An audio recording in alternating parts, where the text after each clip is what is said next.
ఆరోగ్యాభిలాషులందరికీ నా హృదయపూర్వక నమస్కారములు.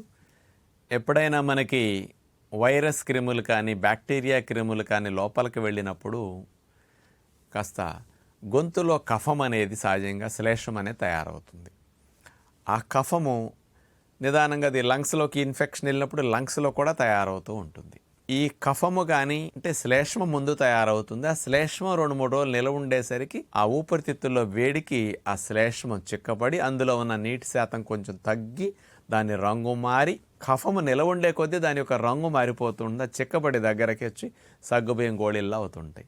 ఈ కఫము కానీ శ్లేష్మం కానీ మనకు ఉన్నప్పుడు దగ్గు అనేది సహజంగా వస్తూ ఉంటుంది. ఎందుకు దగ్గు రావాలి అంటే ఈ కఫము శ్లేష్మము గాలి ప్రయాణానికి అడ్డం పడుతుంది.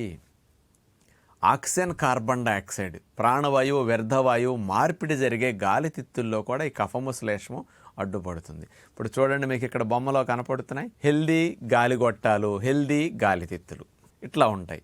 కానీ శ్లేష్మము కఫము పట్టిన గాలి గొట్టాలు ఎట్లా ఉన్నాయి చూడండి. ఇట్లా గాలి గొట్టాల శ్లేష్మం ఎట్లా అడ్డుగా ఉందో, గాలి తిత్తులు అల్వియోలీలో కూడా శ్లేష్మం ఉన్నప్పుడు ఎట్లా ఉందో చూడండి.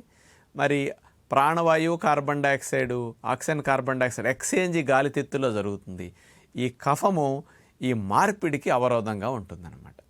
ఈ కఫము శ్లేష్మము గాలి ప్రయాణానికి అడ్డుపట్టడం వల్ల దాన్ని తొలగించుకోవటానికి మనకి దగ్గు అనేది వస్తుంది. అందుకని దగ్గు నిద్ర లేకుండా కూడా ఇబ్బంది పెడుతూ ఉంటుంది, నలుగురిలో అసౌకర్యం కలిగిస్తూ ఉంటుంది, ఇవన్నీ బాగా నొప్పులు వచ్చేటట్టు చేస్తూ ఉంటుంది.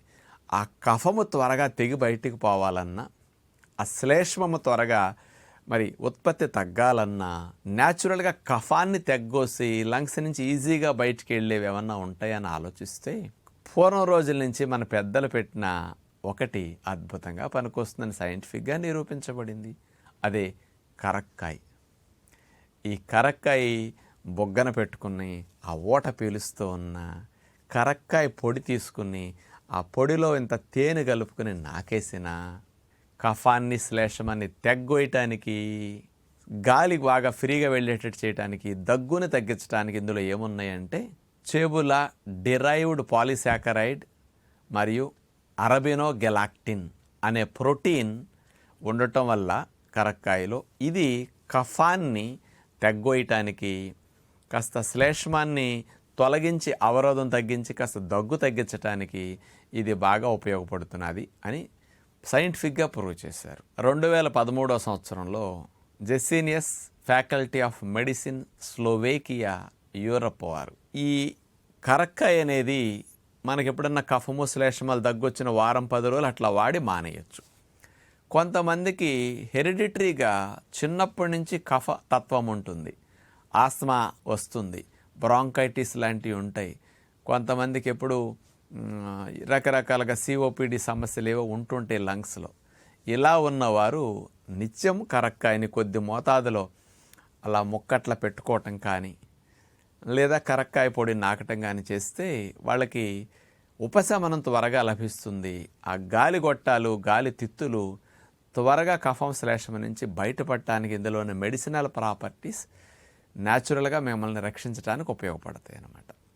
కాబట్టి మన ఆచారాల్లో ఏవన్నా ఇట్లాంటి ఔషధాలు కలిగిన వాటిని మన ఋషులు అందించినా దాని వెనక అంత సైన్స్ ఉందనేది నిరూపించబడుతున్నది. కాబట్టి ఈ రోజుల్లో అన్నిటికీ మందులనే మనం అలవాటు పడుతున్నాం.